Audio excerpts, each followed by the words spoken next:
Hi, BookTube. Welcome to Jackie's Literary Corner. I am Jackie, and as I did, I don't know if I did this last year or a year before last year, but I know I've done this before where I've done both the book freakout tag and the mid-year check-in tag, so I'm going to do that again this year. So I've already done the freakout tag. Hopefully you guys have watched it. And now I'm going to do the mid-year check-in tag, which both these tags are different in their own way. One, in their own way, with what their intent are. But I did kind of change some of my answers. Like, my favorite book is a different answer for this tag, and, but some of these answers are the same. Okay. So, the first question is, how many books have you read so far this year? And now, Goodreads has a different answer. I believe Goodreads would say 34 as of the other night. As of, I think, yesterday, possibly. But on Storygraph, it's 30 books. Well, Goodreads is 34, like I said. And that's because it counts the DNFs. Because I don't know how to, what can I do to not count them? Which I guess maybe I could put them in a separate on a separate shelf. I don't know. But, or just take them off completely, but whatever. So, Storygraph is probably the more accurate answer. Okay, so question number 2 is, what is your favorite book so far this year? Now, on Goodreads, on the freakout tag, I said Engines of Empire, or Engines of Empire, I think it starts with Engines of Empire. But this time, for the book check-in tag, I picked Imaginary Friend by Schavoski. This is about a mother inside a little boy who's 6 years old and his mom, and they had just run away from her abusive boyfriend. His biological father had died years ago. And they get to a small town, they run away and end up in small town America. Unfortunately, Christopher, the little boy, struggles in school a lot, and it's a little rough for them in the beginning. They don't have really much money, and they have to live in a hotel, and the mom has to get a job. And then one day, little Christopher gets lost in the woods near the place where they are staying, and he's lost for 6 days, and when he comes out, he's a little bit different. And he talks about this imaginary friend who communicates to him. He helps him with his school, and he also gives him this gift where he can see into people's minds and their hearts, and he can either help them or hurt them. And he's also told by his imaginary friend that he has to build this treehouse in the woods by Christmas. So this is such a great horror book. It really dives deep into these characters, and also touches on religion and good versus evil. And I also love that the mom is not like a passive mom, or not just, a mom is like punishing him if he does bad. She's really involved in Christopher's life, and you can tell she really loves her son and listens to him and doesn't doubt him. And you can also see her struggle as a mom, because you don't get a lot of the book. I have not seen a lot of stories where it's from the mom's perspective, and I've definitely seen it a lot more, and it could be just because I'm reading more adult books now in the last few years. But I'm glad we see the mom. The mom is the main character. She's not just a secondary character. We get her perspective. And we also get the religion perspective through 2 characters. Well, I guess really one. With this teenage girl who's very much pressured to be a good and very moral young woman, so she'll go to heaven, and there's a lot of expectations, and she struggled to live up to them. And so we talk about religion through her character, and how there's this pressure on people yeah, especially young people, to be like perfect angelic figures because they assume God expects them to be perfect human beings, which, in my personal opinion, God does not expect us to be perfect and pure. I think he expects us to be as good as we can be. And don't do anything crazy like commit murder or something, but just be as good of a person as you can be. I think God is a lot more understanding than people give credit for. But, it's such a great book. I love all the characters, even the ones that I hate. And I think I might even like this book a little bit more than Engines of Empire. Okay. So question number 3.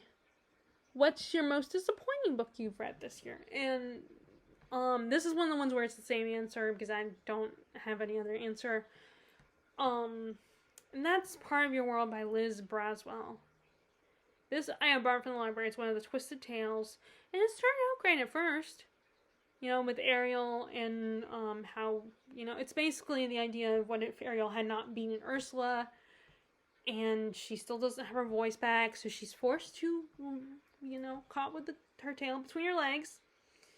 And her dad is gone, and she thinks he's dead, and she's forced to rule the kingdom on her own, and she can't speak, so she can't really communicate. She can only use Sebastian and Flounder to help her communicate and rule the kingdom. Her sisters blame her, she blames herself. And just, she feels the weight of the kingdom on her shoulders, and just she begins to understand her father a little bit better, and she's matured a lot, we see in this story. And we got to explore a lot more of both kingdoms. There's when Ariel ends up going back to land because she finds out her dad might be alive after all, so she explores Eric's kingdom a little bit more. And we interact with other people. We actually interact with some of the people in the kingdom. We get more development of Grimsby and Carlotta in this one. And we get to see a little bit of Ariel's kingdom. Some characters that had minor parts get a little bit bigger parts in this book. So there are a lot of good things about it. But then it still felt very unsatisfying. I wanted more. Granted, it is a kid's book. So you could argue this is... Well, it's a kid's book originally. I'm not the target audience with this one, so you could make that argument. But the biggest thing is we did not get an Ursula, aka Vanessa, was basically like a teenage girl ruling the school. She just got on my nerves, and she was not scary at all. She was just annoying. And then the climax was such a big letdown with her. And then Eric was like, I thought he was older than Ariel. I thought he gave me a very mature impression in the movie. But he acts like a teenage boy. And granted, again, you could say, oh, this is meant for, middle school and high school, early high school kids. But it was just, I always thought he wasn't as, maybe 21 or maybe 18 at the youngest. But he was just so immature and acted like a teenage boy that, has a crush on this really awesome girl. And he's so excited and so proud. Ariel's more mature than him, which I would not think that would be the case. I mean, I know she's a mermaid, but still, I would think Eric would maybe be just as mature as she has become. It's like he didn't, it's just, but I guess Liz Braswell was saying he didn't mature because he was still under the influence of Vanessa. He was still kind of under her spell, so maybe that's why he didn't mature. And he was finally set free all of a sudden, so he was just adjusting. That's the only argument I can make, the only thing I can make. And the whole tattoo thing was kind of weird. There's one point where, granted, pirates have tattoos back then, but still, it was kind of weird that Eric was all like, I'm gonna get a tattoo of your name on my arm. It felt a very modern, very first 20th century teenage boy thing to do, and it just didn't fit with the story. It just felt weird. So it was kind of a disappointment. I know I'm not the only one my age who read this book, maybe a little bit younger, but still not teenagers, still not the original target audience, also agreed that this was disappointing. Of course, maybe that's the thing, maybe that's the problem, maybe this is one of the ones but I think you could still enjoy these twisted tales for nostalgia reasons, and it'd still be good, even if you're not the target audience. So it was just I still prefer, the Cinderella one over this one. And I like the Frozen one over this one, actually. And Frozen was also kind of a disappointment. So yeah, that was the disappointment. That still remains the disappointment of the year so far. Okay, so question number 4. What genre have you read the most of this year? And surprise, fantasy. Which I did feel like I had fallen behind on fantasy when I started focusing more on classics, which is not a bad thing. I mean, I wanted to focus more on classics. But I wanted to have a balance of classics and fantasies. So, fantasy is what I read the most of this year, so far. Okay, question number 5. Name a new favorite author that you discovered this year.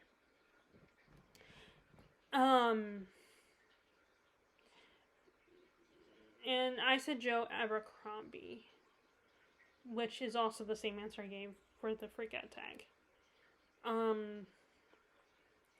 I really like his writing. I like the characters he's created. So in this, of course, I haven't read enough by him. I haven't read his like Half a King and his YA series, but I really like it, and he's one of the few new authors I've discovered this year. And, there aren't a lot. Like the only other one I can think of is Frank Herbert, and I won't, and I don't even like his writing. I'm not even sure how I feel about his writing style. So yeah, I guess Joe Abercrombie is the best option. Like I said, I like the characters he creates. I like his writing, and it's very easy to read. He writes great battles and writes very morally great characters really well. And I've enjoyed his work. The only 2 books of his that I read. So maybe this is not the best answer, but it's the only other new author I've checked out this year.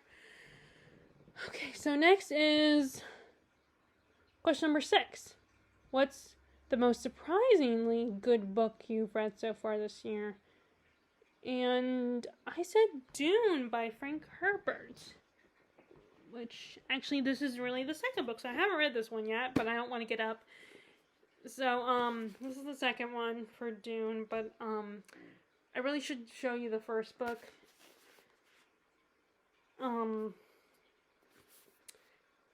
But Dune was really, let me just hold it up for you guys. Even though this is not the right book. I just don't feel like walking over to get the right book. So this is the second book, but Dune, I read the first book so far this year. I mean to read the second one soon. And I actually really liked it. I wasn't sure when it came to sci-fi. I'm still trying out sci-fi, dipping my toes in the genre a little bit. I have recently got back into Star Wars, and I've got some of the books, which I need to check my phone and see if the other book, the book about the character of Ahsoka, who's introduced in the Clone Wars series, is available. But, but I think I like sci-fi that's kind of has a fantasy feel to it, has a similar vibe to a fantasy book. And I found a really good time. I mean, at first I didn't know how I feel after I finished it, and there are things about the writing I don't love, but I had a good time with the first book, and I've decided to keep going with it. I really enjoyed this, I did enjoy the premise. I just wasn't sure how I felt about it, and I think it's more about the writing itself that bugged me a little bit. And I debated if I was going to wait to see just wait until the movies come out. But I don't know if part 2 is going to do well or not, the sequel to the first movie. So yeah, this was quite a surprise for me, this series, or the first book, I should say. Okay, so question number 6. Question number 7. What is your favorite and most anticipated release of 2022? I thought it was going to be The Christie Affair. But I have mixed feelings on that one. I do like it. I like The Christie Affair. I thought it was good. I don't think every Agatha Christie fan is going to love it because it doesn't focus on her as much. It was an interesting take on the history of her disappearance. Here, let me show you the book. It's from the perspective of her first husband's, her perspective, her husband's mistress. So there is a line of, it's a fictionalized take on the story. And it, it gave her the mistress a voice, which I don't know how people would feel about that, because stealing someone's husband does not look, is not a great idea. But in this book, she does, you can kind of understand her reasoning. And it gives it makes this, and it's hard to talk about it and know what to say about it. Because I do kind of have mixed feelings on it. I liked it. I enjoyed it. But, like I said, I don't think everybody's gonna love it. And, it was definitely an interesting take on the story. And obviously, Reese Witherspoon's book club picked it up. And I think they're gonna try to adapt it. So I liked it. And I'm currently reading Booth, which I am enjoying as well. This is about the Booth family, John Wilkes Booth's family. If you know your American history, he was the guy who assassinated President Lincoln. I remember in elementary school, I want to say it was in 5th grade, we took a field trip where we followed the path of John Wilkes Booth. So we saw the Surratt boarding house, Dr. Mudd's house. We went to Ford's Theater. Although I feel like I would love to do that tour again as an adult, where I can appreciate it more and understand it. But this is not about John Wilkes Booth. I mean, he's in here but it's mostly about his family. And he doesn't come in until later. And it's their history, and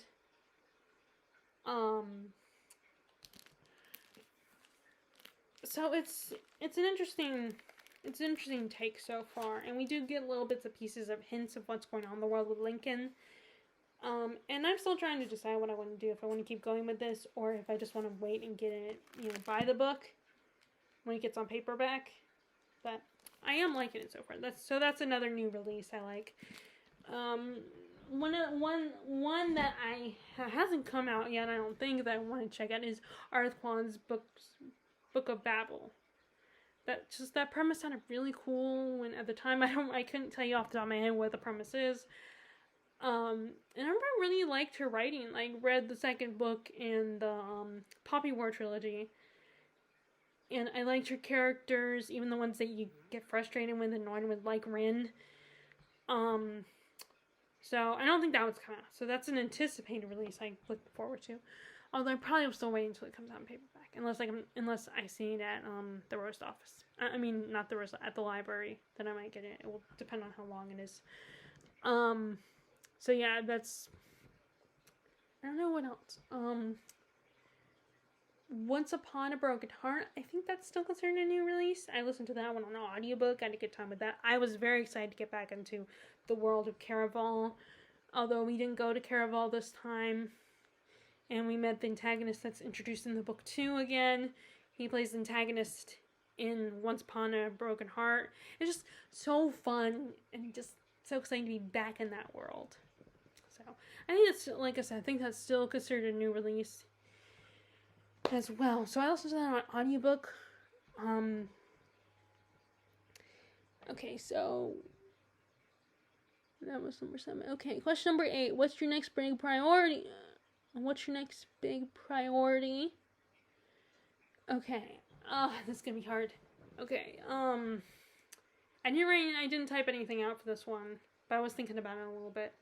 So I do want to finish my Reread of God. I want to read all up to book 5, because books 6 and 7 have not come out yet. And I know fans are getting really frustrated with George R. R. Martin, because it's been a long time since Dance of Dragons. It's been quite a few years. And he's coming out with other books that are in the world, but they're not the next 2 books in the series. So I have mixed opinions on it. I understand, and his books are with George. I understand and sympathize with George R. R. Martin. I know, and it's also easy for me to do that because, I'm rereading it and I've never reread the whole series before, so. And I think he's also technically waiting a little bit for, because of how the last couple seasons went on the show. And maybe he's just waiting and taking his time. And he wants to give us a good story that will make up for the crappy last few seasons of the show. So, but I can understand it's been a long time, and the waiting and anticipating, and it's hard to have faith that the actor will get the book out before they die or on time, So there's that one, and then I want to read, there's Wheel of Time. It's at least book 3 and 4 read. And I need to buy book 5. There are Dark Tower. I want to get 3 and 4 of the Dark Tower series read. And then I gotta buy book 5 for that one. Way of Kings, I finally need to read the whole thing. This is another one of the Luminaries I want to read this year.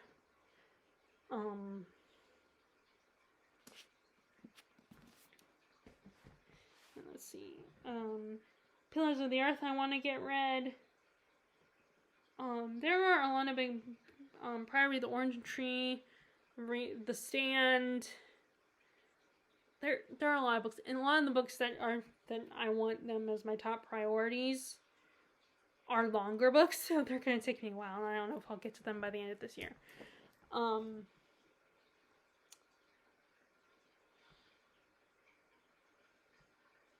Like, The Recognitions is a pretty long book. There's a lot of books I want to reread, and there's, a lot of series that I need to. So, I have a lot of books, so I don't know what my top priorities are right now. As far as books I want to get to. Like, I don't know what my number one priority. I just know there's a lot of books I want to get to.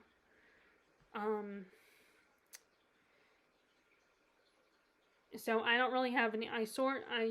That's kind of my answer. Like, I don't know.